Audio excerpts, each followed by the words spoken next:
샬롬, 날마다 말씀 따라 가족 여러분, 지난 하루도 승리하셨습니까? 백운교회 윤석종 부목사입니다. 오늘은 사도행전 7장 54절에서 60절까지의 말씀을 가지고 스데반의 순교라는 제목으로 함께 묵상하고자 합니다. 인간이 겪는 일들 중에 죽음만큼 비통하고 쓰린 것이 없습니다. 세상 어느 누구도 피해갈 수 없는 것이 죽음입니다. 그래서 죽음을 조금이라도 늦추기 위해 진시황은 불로초를 찾으러 다닌 것입니다. 모두가 맞이하는 죽음, 어쩌면 모두가 두려워하는 죽음이긴 하지만 분명 그리스도인의 죽음은 다릅니다. 죽음의 고통을 뛰어넘는 죽음이 있고 하나님께 영광이 되는 죽음이 있기 때문입니다. 스데반의 대답을 들은 종교 지도자들은 결국 분노하고 폭발했습니다. 양심의 찔림을 받은 그들은 회개하고 돌이킨 것이 아니라 오히려 귀를 막고 목이 찢어질 듯 소리치며 스데반을 향해 달려들어 옷을 찢고 돌을 던지기 시작했습니다. 그러나 그렇게 찾아온 죽음 가운데 스데반의 눈앞에 펼쳐진 광경은 놀라웠습니다.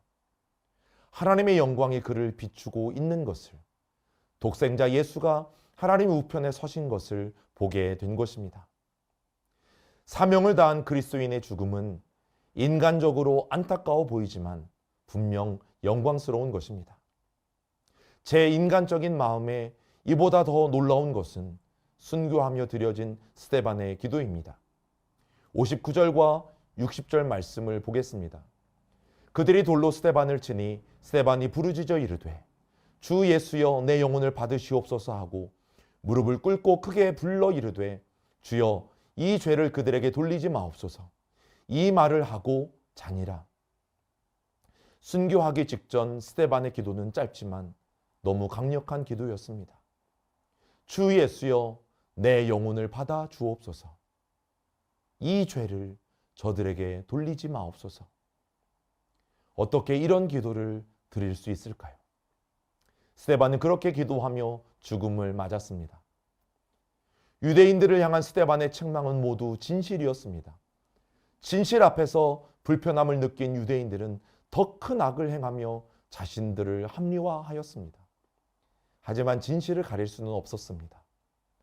오히려 스데반의 죽음으로 인해 복음이 예루살렘을 넘어 유대와 사마리아 그리고 이방 지역까지 널리 퍼지는 계기가 되었습니다. 스데반은 죽음의 순간까지도 예수님을 따랐고 예수님이 우리 모두를 용서하신 것처럼 자기를 죽인 자들의 용서를 하나님께 구하고 있습니다. 하나님 나라의 영광을 본 스데반은 예수님처럼 죽음을 맞이했습니다. 그는 무기력하게 죽은 것이 아니라 장차 누릴 영광을 사모하며 기쁨으로 죽음을 맞았습니다. 스데반과 같이 신실한 그리스도인의 죽음은 그 모양이 어떠한들 영광스러운 죽음인 것입니다. 오늘을 사는 성도들의 궁극적인 소망도 그리고 유일한 소망도 오직 예수님을 따르는 삶이 되어야만 합니다. 스데반은 살았을 때도 예수님처럼 살았고 생을 마무리할 때도 예수님처럼 잠이 들었습니다.